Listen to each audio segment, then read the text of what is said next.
नमस्कार दोस्तों, कैसे हैं आप सब लोग। मैं आपका दोस्त आपके अपने YouTube चैनल पढ़ाई बैंक एजुकेशन में आज आपके लिए एक नई वीडियो लेके आया हूं। दोस्तों पिछली वीडियो में हमने आपको आदर्श प्रश्न पत्र सेट 2 के पांचवें क्वेश्चन तक करवा दिया है। आज हम छठे क्वेश्चन आंसर का छठे से स्टार्ट करेंगे।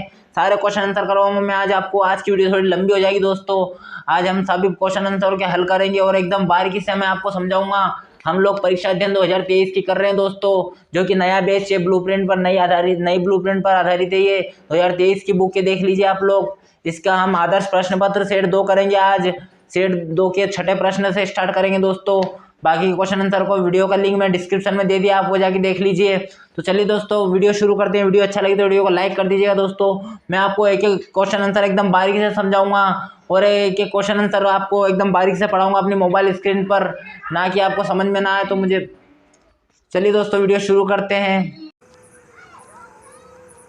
गोली दर्पण की फोकस दूरी को परिभाषित कीजिए। दोस्तों ये प्रश्न नंबर 5 का अथवा वाला प्रश्न है, जो हमने पिछले वीडियो में आपको पढ़ा नहीं पाए थे, इसलिए इस वीडियो में हम आपको पढ़ा रहे हैं।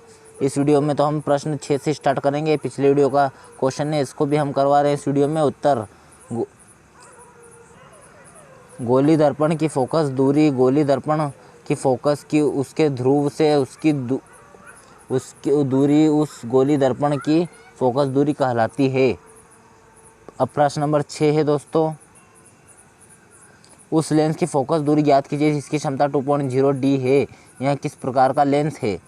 तो इसका हल है, चूंकि P बराबर 1/FM में हेड FM में बराबर 1/P बराबर 1/-2M, F बराबर -0.50 M अर्थात -50 सेंटीमीटर। अगला प्रश्न है दोस्तों, ये क्वेश्चन है इस प्रश्न 6 का अथवा वाला क्वेश्चन है दोस्तों। ये कोई डॉक्टर प्लस 1.5 डी का संशोधक लेंस निर्धारित करता है। लेंस की फोकस दूरी ज्ञात कीजिए। क्या निर्धारित लेंस अभिसारी है या अपसारी? तो इसका उत्तर हल, चूंकि P बराबर 1/FM में हेड FM में बराबर 1/P, F बराबर 1/1.5 बराबर 2/3 M अर्थात F बराबर 200/3 बराबर 66 सहित 2/3 सेंटीमीटर। अतः लेंस की अभिष्ट फोकस दूरी 66 सहित 2/3 सेंटीमीटर है तथा लेंस अभिसारी उत्तर लेंस है। ये उत्तर हो गया दोस्तों। प्रश्न नंबर 7 है, विद्युत चुंबकीय प्रेरण से आप क्या समझते हैं? तो इसका उत्तर है, विद्युत चुंबकीय प्रेरण जब किसी कुंडली और चुंबक के बीच सापेक्ष गति होती है तो कुंडली में विद्युत धारा उत्पन्न हो जाती है। इस परिघटना को विद्युत चुंबकीय प्रेरण कहते हैं और इस प्रकार उत्पन्न विद्युत धारा को प्रेरित विद्युत धारा कहते हैं। अब अगला प्रश्न है, विद्युत मोटर का सिद्धांत क्या है? तो इसका उत्तर है, विद्युत मोटर का सिद्धांत विद्युत मोटर विद्युत धारा के चुंबकीय प्रभाव के सिद्धांत पर कार्य करता है, जिसके परिणाम स्वरूप विद्युत ऊर्जा को यांत्रिक ऊर्जा में परिवर्तित किया जा सकता है। यह फ्लेमिंग के बाएं हाथ के नियम पर आधारित होता है, जिसके आधार पर चुंबकीय क्षेत्र में रखी धारावाही कुंडली पर आरोपित बालों के कारण कुंडली घूमती है। प्रश्न नंबर 8 है दोस्तों, विद्युत मोटर में विभक्त वलय की क्या भूमिका है? तो इसका उत्तर है, विभक्त वलय के कारण मोटर डीसी विद्युत पर कार्य करती है। विभक्त वलय की भूमिका दिक् परिवर्तक की है। ऐसी कुछ युक्तियों के नाम लिखे जिनमें विद्युत मोटर का उपयोग किया जाता है। तो इसका उत्तर है, विद्युत मोटर को प्रयोग करने वाली युक्तियाँ: 1. विद्युत पंखे, विद्युत मिक्सर, रेफ्रिजरेटर, विद्युत मशीन, कंप्यूटर, MP3 प्लेयर आदि। अगला क्वेश्चन प्रश्न नंबर 9 है, निम्न पदों को परिभाषित कीजिए। पहला खनिज, दूसरा अयस्क। तो खनिज वाला पढ़ेंगे। उत्तर में पृथ्वी से प्राप्त हुए प्राकृतिक पदार्थ जिनमें धातु या उनके यौगिक किसी न किसी रूप से समावित होते हैं, खनिज कहलाते हैं।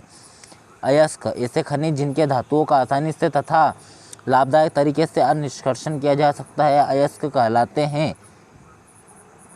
अगला प्रश्न है, निम्न पदों को परिभाषित कीजिए। गेंग, ध्वनिक। तो इसका उत्तर है, गेंग अयस्क में उपस्थित व्यर्थ पदार्थ, रेत, मिट्टी आदि गेंग कहलाते हैं।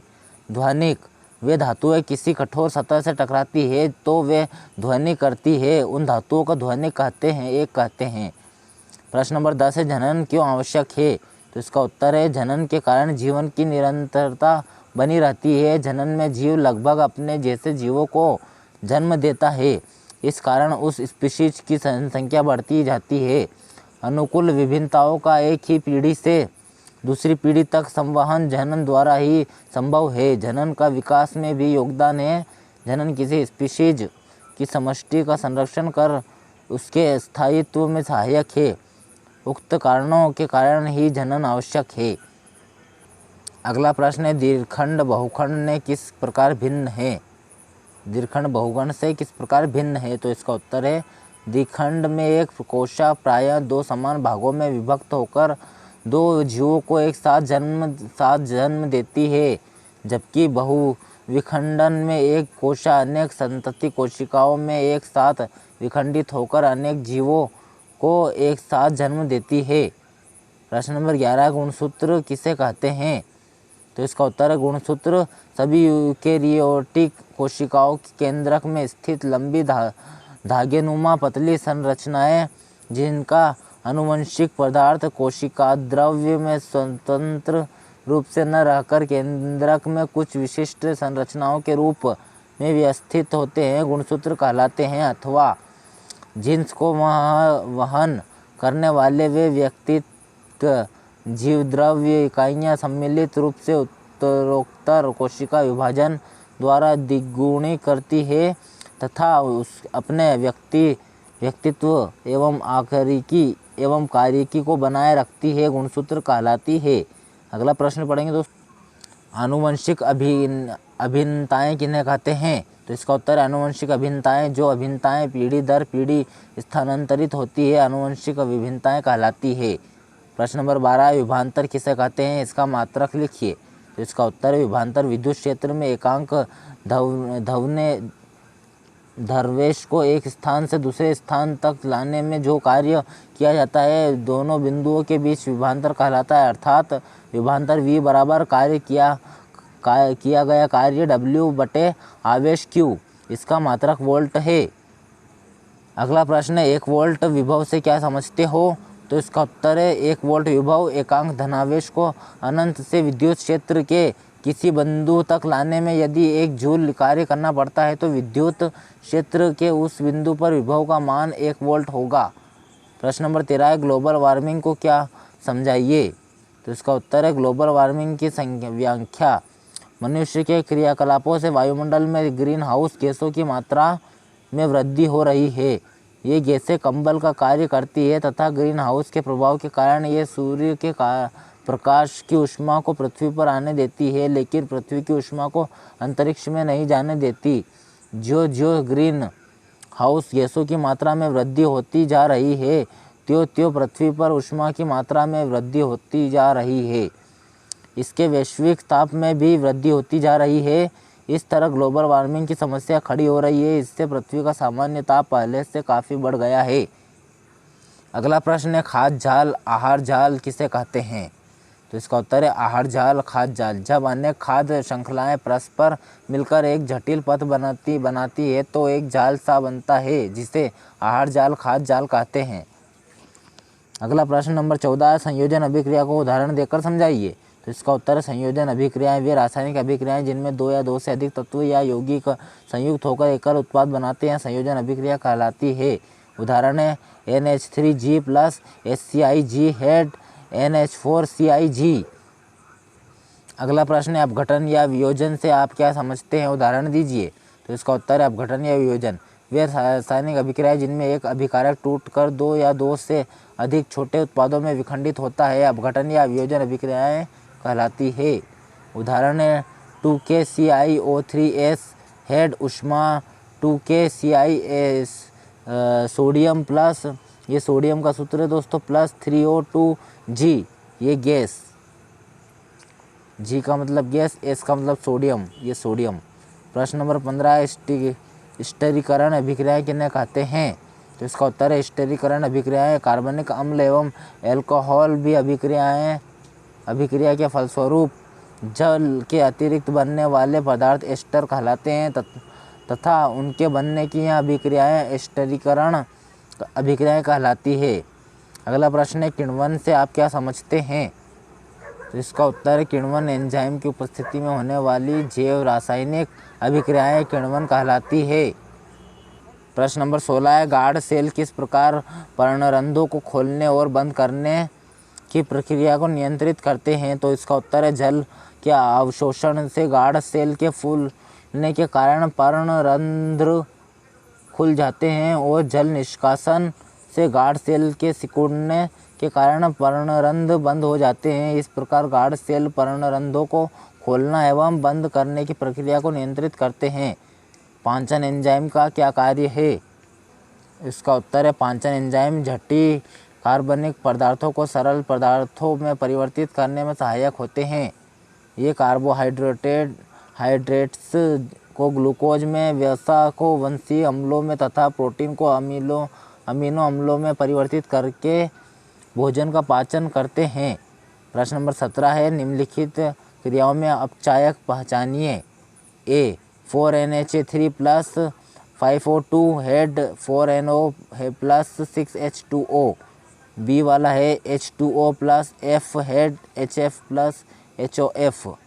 सी वाला है Fe2O3 plus 3CO head 2Fe plus 3CO2। तो इसका उत्तर है दोस्तों NH3। बी है H2O क्योंकि F2HF में अपचयित हो रही है। सी है CO। डी है H2। अगला प्रश्न पढ़ेंगे। यह अथवा वाला प्रश्न है दोस्तों 17 का। निम्न अभिक्रियाओं में उपचायक पहचानिए। A Pb3O4 plus 8HCI head 3PbCI2 plus CI2 plus 4H2O। B 2Mg plus O2 head 2MgO। C CuSO4 plus Jn head Cu plus JnSO4। तो इसका उत्तर है Pb3O4। बी है O2। सी CuSO4। ये इनका उत्तर हो गया दोस्तों यहाँ तक का। ठीक है, ये अलग है, ये वाला अलग है, ये नहीं करना है। हमको सिर्फ इतना ही करना है दोस्तों, सी तक।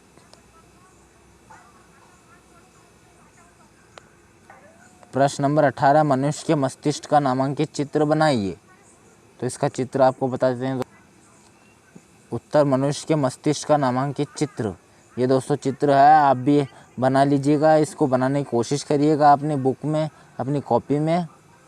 प्रमस्तिष्क ये एग्ज़ाम में आ सकता है दोस्तों। ये चित्र बहुत इम्पोर्टेंट है। अग्र मस्तिष्क, कपाल खोपड़ी, मध्य मस्तिष्क, हाइपोथैलेमस, पीयूष ग्रंथि, पश्च मस्तिष्क, पोन्स मेडुला, अनुमस्तिष्क, मेरुरज्जु। मस्तिष्क की संरचना। तो दोस्तों इसको आप देख लीजिएगा क्लियर रूप से। ये आपकी परीक्षा अध्ययन में भी मिल जाएगा। 2023 के परीक्षा अध्ययन में से ही मैंने फ़ोटो खींच के इसमें आप नोट्स तैयार करके आपको मोबाइल स्क्रीन पर बता रहा हूँ फ़ोटो खींच के। तो अगला प्रश्न पढ़ते हैं दोस्तों। जलानुवर्तन दर्शाने के लिए एक प्रयोग की अभिकल्पना कीजिए। तो इसका उत्तर है जलानुवर्तन के प्रदर्शन हेतु प्रयोग। एक बड़ा आयताकार बर्तन लेकर उसमें कुछ मिट्टी तथा लकड़ी का बुरादा भरकर एक सिरे पर एक छोटा पौधा लगा दीजिए तथा दूसरे सिरे पर मिट्टी में थोड़ा पानी डालिए। इस उपकरण को कुछ दिन सूर्य के प्रकाश में रखा रहने दीजिए। कुछ दिनों बाद पौधे को निकालिए तो आप देखेंगे कि जड़ें उस ओर को मुड़ी हुई है जिस ओर बर्तन में पानी था। ये चित्र है दोस्तों। यह प्रयोग जलानुवर्तन का प्रदर्शन करता है। अब अगला प्रश्न पढ़ेंगे दोस्तों। आप ये चित्र भी नोट कर लीजिएगा या फिर स्क्रीनशॉट ले लीजिएगा। मैं ये सब कुछ लिखा हुआ मिटा देता हूँ, 1 मिनट। आप दोस्तों स्क्रीनशॉट भी ले सकते हो इसका। अगला प्रश्न पढ़ेंगे दोस्तों। प्रश्न 19 से तारे क्यों टिमटिमाते हैं, सचित्र वर्णन कीजिए।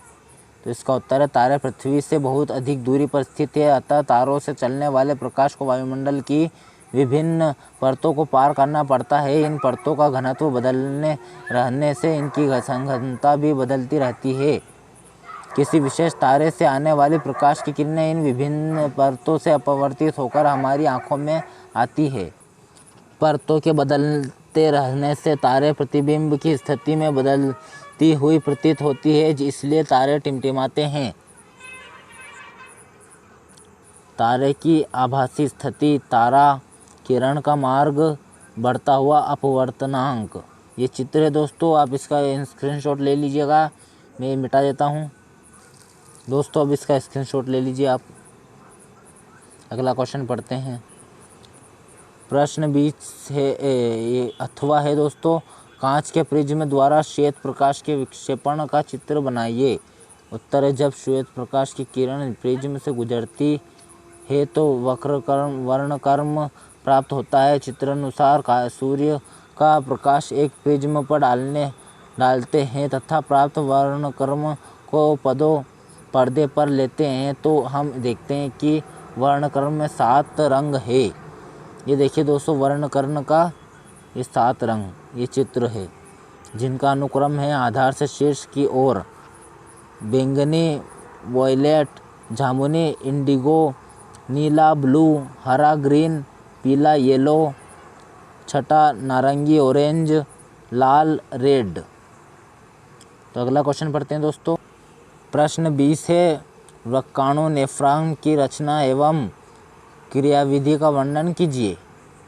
तो इसका उत्तर है, वृक्काणु नेफ्रॉन की रचना। वृक्क में अनेक आधारी निस्यंदन एकांक होते हैं जिन्हें वृक्काणु नेफ्रॉन कहते हैं। इनमें बहुत पतली भित्ति वाली रुधिर कोशिकाओं का गुच्छ ग्लोमेरुलस होता है, जो एक नलिका के कप के आकार के सिर के अंदर होता है, जिसे बोमन संपुट कहते हैं।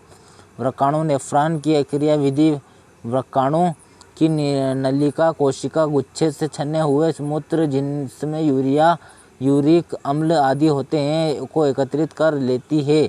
इस प्रारंभिक निस्यंद में कुछ उपयोगी पदार्थ ग्लूकोज, अमीनो अम्ल, लवण और प्रचुर मात्रा में जल में रह जाते हैं। नालिका में सूत्र जैसे जैसे आगे बढ़ता है, इन पदार्थों का चयनित पुनरावशोषण हो जाता है। यह मूत्र प्रत्येक वृक्काणु नलिका से संग्राहक मूत्र वाहिनी में एकत्रित होता है, जहां से मूत्राशय में जाकर एकत्रित हो जाता है।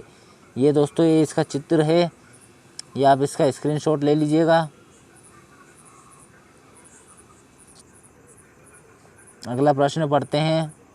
ये वृक्काणु नेफ्रॉन की संरचना का चित्र है दोस्तों, ठीक है। मानव के आहार नाल पाचन तंत्र का वर्णन कीजिए। उत्तर है, मानव के आहार नाल पाचन तंत्र का वर्णन। मानव के आहार नाल पाचन तंत्र में भिन्न भाग होते हैं, निम्न भाग होते हैं। पेहा, मुख गुहा। मुख गुहा में दांतों का कार्य भोजन को चबाना है। लार ग्रंथियों का कार्य लाल का श्रावण करना है, जिसमें पाचन एंजाइम होता है। जिह्वा का कार्य भोजन में लार को अच्छी तरह मिलाकर लुगदी बनाना है। दूसरा है ग्रसिका। यह मुख गुहा और आमाशय के बीच का नलिका के आकार का भाग होता है, जिसके द्वारा मुख गुहा में लुगदीदार भोजन आमाशय में पहुंचता है। तीसरा आमाशय। यह आकार नाल का सबसे चौड़ा थैलीनुमा भाग होता है, जिसकी दीवारों में आमाशयी ग्रंथियां होती है, जिनसे हाइड्रोक्लोरिक अम्ल, म्यूकस एवं पाचक एंजाइम, रेनिन एवं पेंसिल का स्रावण होता है। चौथा आंत्र। यह आहार नाल का सबसे लंबा भाग होता है, जिसके 3 भाग होते हैं। पहला ग्रहणी ड्यूरोडियनम। इसमें पैनक्रियाज से स्रावित पाचन एंजाइम मिलते हैं तथा पित्ताशय द्वारा पित्त रस मिलता है। बी क्षुद्रांत। यह आंत्र का सबसे लंबा कुंडली के आकार का भाग होता है, जिसमें भोजन का पूर्ण पाचन होता है तथा विलाई द्वारा पचे भोजन का अवशोषण कर लिया जाता है, जिसे रक्त वाहिकाओं में भेज दिया जाता है। बृहदांत्र। यहाँ भोजन से अतिरिक्त जल का अवशोषण कर लिया जाता है तथा शेष अवशिष्ट गुदा मार्ग द्वारा बाहर निकाल दिया जाता है। अगला प्रश्न पढ़ेंगे। प्रश्न नंबर 21 है, निम्न की इलेक्ट्रॉन बिंदु संरचना बनाइए। H2O H2S, बी एंथेनॉइल अम्ल, सी प्रोपेनॉन या डी F2। इसका उत्तर है ए एंथेनॉइल अम्ल की इलेक्ट्रॉन बिंदु संरचना। तो एंथेनॉइल बिंदु की हमने संरचना कर रखी है, आप भी अपने नोट कर लीजिएगा दोस्तों। एंथेनॉइल अम्ल CH3COOH की इलेक्ट्रॉन बिंदु संरचना। अगला प्रश्न पढ़ने से पहले इसका ये ए वाला क्या है दोस्तों, अब बी वाला आपको दिखा देता हूँ, और सी वाला, डी वाला, चारों। ये बी वाला H2S की इलेक्ट्रॉन बिंदु संरचना, ये H2S की इलेक्ट्रॉन बिंदु संरचना है दोस्तों। और ये सी में प्रोपेनॉल की इलेक्ट्रॉन बिंदु संरचना, ये प्रोपेनॉल की है, प्रोपेनॉल की इलेक्ट्रॉन बिंदु संरचना। तो आप इसका स्क्रीनशॉट ले लीजिएगा दोस्तों। ये DF2 की इलेक्ट्रॉन बिंदु संरचना, ये F2 की इलेक्ट्रॉन बिंदु संरचना है दोस्तों। अब अगला प्रश्न पढ़ते हैं दोस्तों। रासायनिक गुण धर्म के आधार पर एंथेनॉल एवं एंथेनाइक अम्ल में आप कैसे अंतर करेंगे? तो इसका भौतिक एवं रासायनिक गुण धर्मों के आधार पर एंथेनॉल एवं एंथेनाइक अम्ल में अंतर। एंथेनॉल, एंथेनाइल अम्ल, ये भौतिक गुण धर्म के पहला है रंगहीन, मीठी गंध एवं तीक्ष्ण स्वाद वाला द्रव पदार्थ है। तो एंथेनाइल अम्ल है रंगहीन, सिरके की सी विशिष्ट गंध वाला खट्टे स्वाद वाला द्रव पदार्थ है। दूसरा है क्वथनांक 78 डिग्री सी या 351 के है। क्वथनांक 118 डिग्री सी या 391 के है। रासायनिक गुणधर्म पहला है उदासीन प्रकृति लिटमस पत्र को प्रभावित नहीं करता है। अम्लीय प्रकृति नीले लिटमस पत्र को लाल कर देता है। कार्बोनेट या हाइड्रोजन कार्बोनेटों से अभिक्रिया नहीं करता है। कार्बोनेट एवं हाइड्रोजन कार्बोनेट से अभिक्रिया करके रंगहीन गंधहीन बुलबुलों के साथ CO2 गैस निकालता है। तीसरा शार्कों में अभिक्रिया नहीं करता है। शार्कों से अभिक्रिया करके लवण तथा जल बनाता है। यह कार्बोक्सिलिक अम्लों से अभिक्रिया करके मृदु गंध वाले एस्टर बनाता है। अल्कोहल से अभिक्रिया करके मृदु गंध वाले एस्टर बनाता है। प्रश्न नंबर 22 है दोस्तों। निम्न पदार्थों के लिटमस पत्र पर क्या क्रिया होती है? शुष्क HCl गैस, आर्द्र NH3 गैस, लेमन जूस, दही, साबुन का विलयन। उत्तर है दिए हुए पदार्थों का लिटमस पत्र पर आधार, पदार्थ और लिटमस पत्र पर प्रभाव।